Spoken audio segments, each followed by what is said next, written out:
et bienvenue dans ce nouveau podcast de Femme à part, podcast dans lequel aujourd'hui je vais vous présenter la thématique mensuelle de ce mois de juin. Comme vous le savez, maintenant on fonctionne par thématique et chaque mois nous abordons un sujet différent que nous allons vraiment aborder en profondeur sous plein d'angles différents. Et celui dont nous allons parler ce mois-ci, c'est celui du travail et de la volonté. C'est vraiment cet axe du passage à l'action, du fait d'exercer sa volonté, de ne pas rester dans la rêverie ou l'oisiveté. Pendant ce mois-ci, nous allons parler de beaucoup de choses différentes. Je vais vous les présenter juste après. Mais juste avant de commencer, je vous rappelle que donc cette thématique, non seulement on va la dérouler sur YouTube, donc n'hésitez pas déjà à vous abonner à cette chaîne pour ne rien manquer de cette thématique du mois de juin. Et deuxièmement, évidemment, ce sujet va être également développé sur les autres plateformes de Femme à part, donc sur le blog femmeapart.com, le lien est dans la description juste en dessous de ce podcast, également dans la newsletter que j'envoie gratuitement tous les dimanches, le lien pour vous abonner est dans la description également.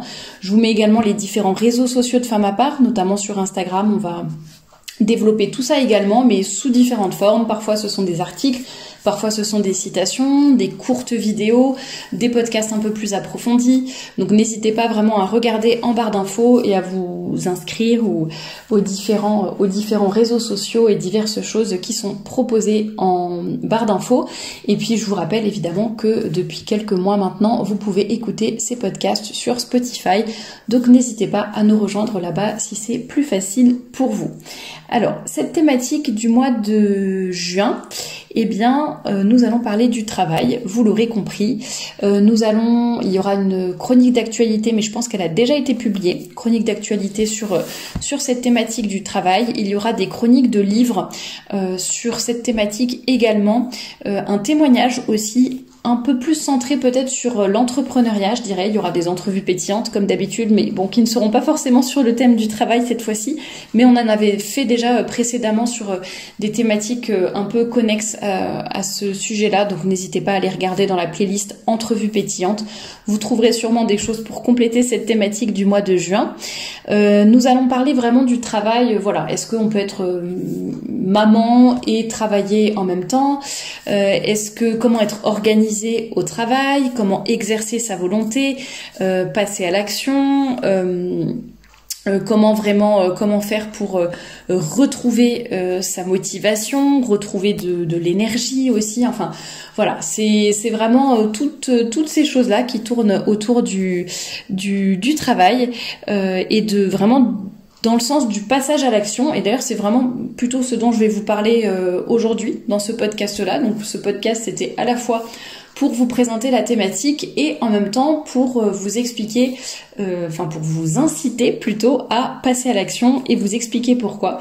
Donc on va parler de cela aujourd'hui. Alors je voulais commencer par une citation de Sénèque qui nous dit « Le travail est l'aliment des âmes nobles ». C'était un peu le motto, le slogan que je voulais avoir pour cette thématique du mois de juin. Le travail est l'aliment des âmes nobles. Alors quand je parle de travail, peut-être une petite précision à apporter, ça n'est pas forcément le fait d'avoir un métier rémunéré à l'extérieur du foyer, dans une entreprise, etc. Pour moi, c'est vraiment le travail dans le sens large et la définition que j'ai pu en trouver sur Internet était l'ensemble des activités humaines organisées, coordonnées en vue de produire ce qui est utile.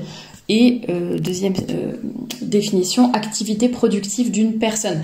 Donc par exemple, même si vous êtes prêtre par exemple et que vous n'êtes pas moine et que vous n'êtes pas rémunéré, vous faites quand même un travail, même si vous êtes mère de famille et que vous n'avez pas un métier rémunéré à l'extérieur, ça s'appelle quand même du travail, entre autres. Bon voilà, vous aurez compris, c'est vraiment l'ensemble des activités qui visent à produire quelque chose d'utile. Et quand je dis travail, c'est pas forcément le synonyme de job ou en anglais ou de métier quoi. Voilà, c'est vraiment le fait d'avoir une activité entre guillemets.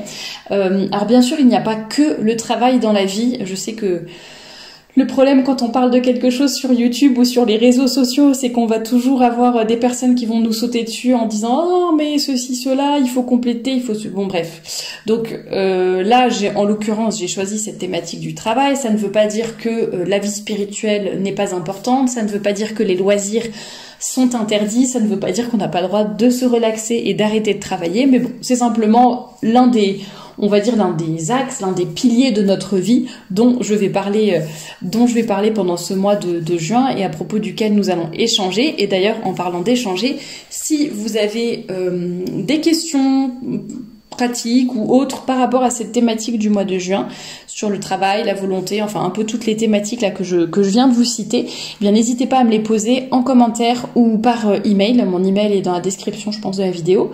Et puis n'hésitez pas à préciser questions pour la FAQ. Et puis moi j'enregistrerai une foire aux questions, une FAQ qui sortira normalement le 26 juin.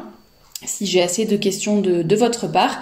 Et donc n'hésitez pas à me dire question pour la FAQ et puis à me mettre votre question, comme ça j'essaierai d'y répondre par oral dans un podcast. Et ainsi, voilà, on essaiera d'avoir un peu plus d'interaction, n'est-ce pas ?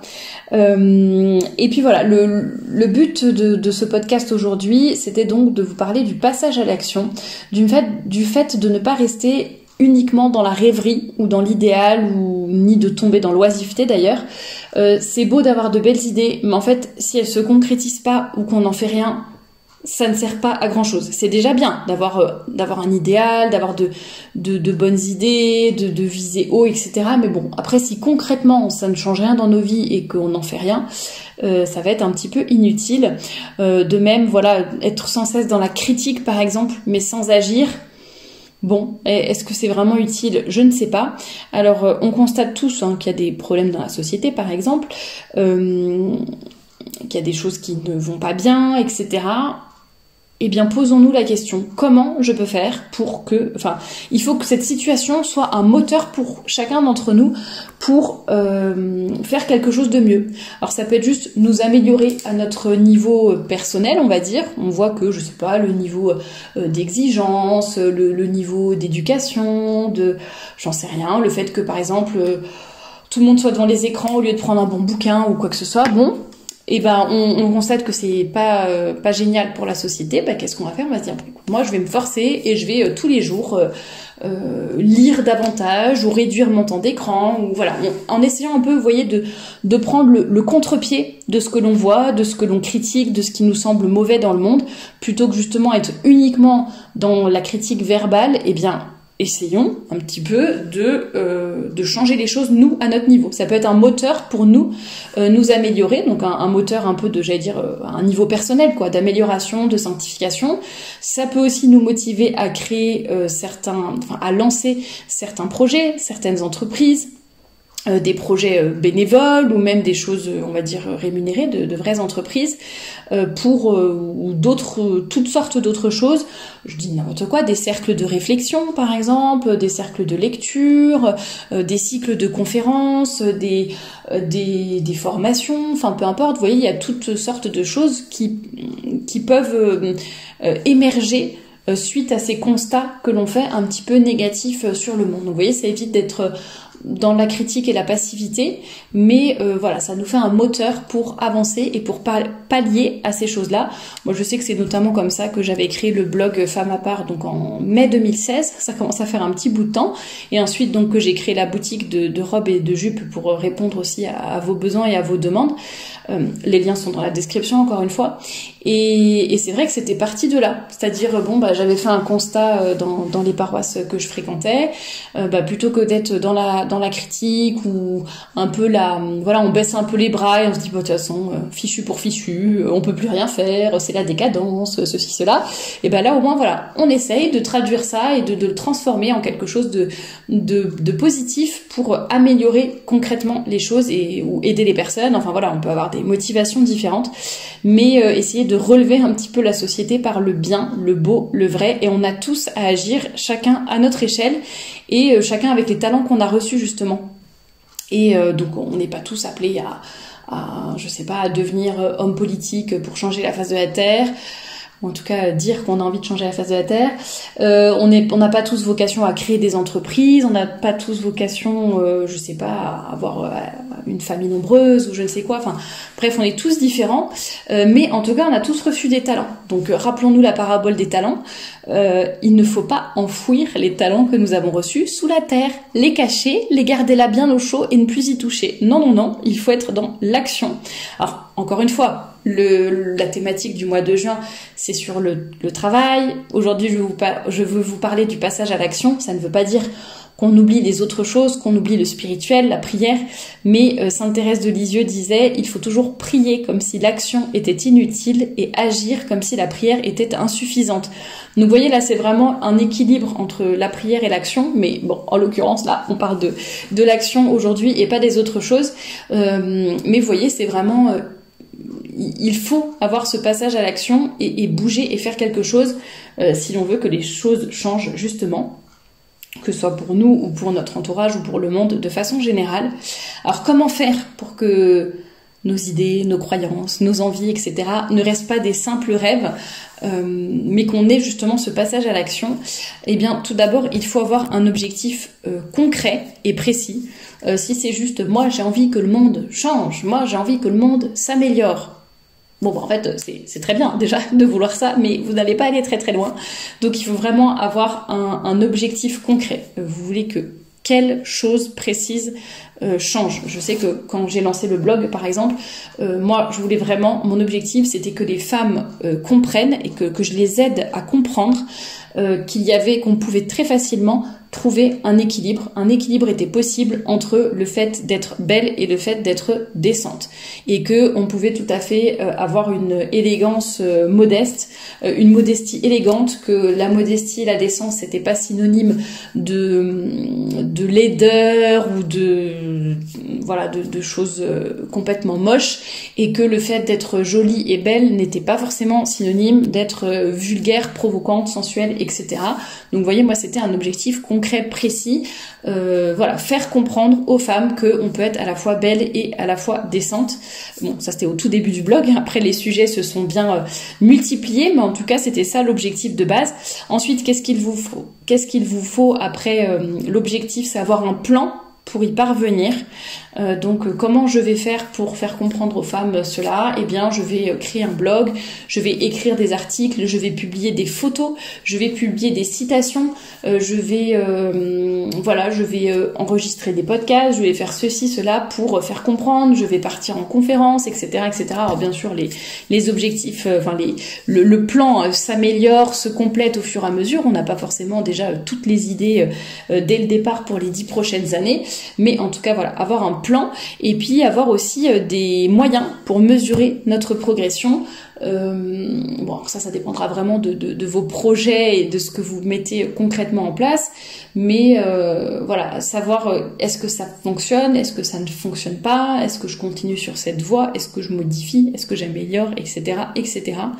Donc il faut vraiment... à la fois, il faut réfléchir avant d'agir, comme je l'ai dit, avoir un objectif concret, un plan pour y parvenir, des moyens pour mesurer notre progression, etc. Et en même temps, donc il faut réfléchir, et en même temps, il ne faut pas attendre que tout soit parfait pour se lancer. C'est-à-dire, si on attend que toutes les étoiles soient alignées, entre guillemets, et que tout s'imbrique bien, bon, parfois on peut attendre longtemps. Donc ça veut pas dire qu'il faut se lancer, quoi qu'il arrive, de façon assez dangereuse et qui peut nous faire perdre de l'argent, ou je ne sais pas quoi, trop risqué, qui nous fait prendre trop de risques. Mais en même temps, si on attend que tout soit parfait pour se lancer, en fait on ne se lance jamais. Donc il faut faire les choses dans l'ordre, avec prudence. Faut pas attendre d'avoir un appel du bon Dieu direct sur notre portable pour agir. Bon, ça sert à rien non plus d'avoir la tête brûlée. Mais voilà, c'est un petit peu les choses auxquelles il faut faire attention. Alors bien sûr, là, les conseils que je vous donne sont assez généraux. C'est surtout pour vous donner matière à réfléchir, vous motiver à passer à l'action, vous conseiller, vous encourager à arrêter d'être uniquement dans la rêverie ou l'idéal, mais vraiment essayer de faire des choses concrètes et transformer vos idées et votre idéal en quelque chose de concret qui va vraiment améliorer les choses. Alors quand je dis améliorer les choses, ça veut pas dire changer la face de la société actuelle, hein, mais ça peut être au niveau de votre vie, de votre famille, de votre santé financière, de votre santé tout court, de vos recherches immobilières, ça peut être vraiment plein de vos changements vestimentaires, ça peut être plein de choses différentes, mais l'idée est vraiment de passer à l'action, de ne pas être ni dans l'oisiveté ni dans la rêverie, mais de trouver des moyens concrets pour avancer petit à petit, avec prudence et en même temps avec détermination, pour améliorer les choses pour vous, pour votre entourage, enfin quel que soit le domaine par lequel vous êtes concerné. Et puis tout cela évidemment passe par la volonté, la motivation, hein. On a beau avoir de grandes idées puis un plan d'action.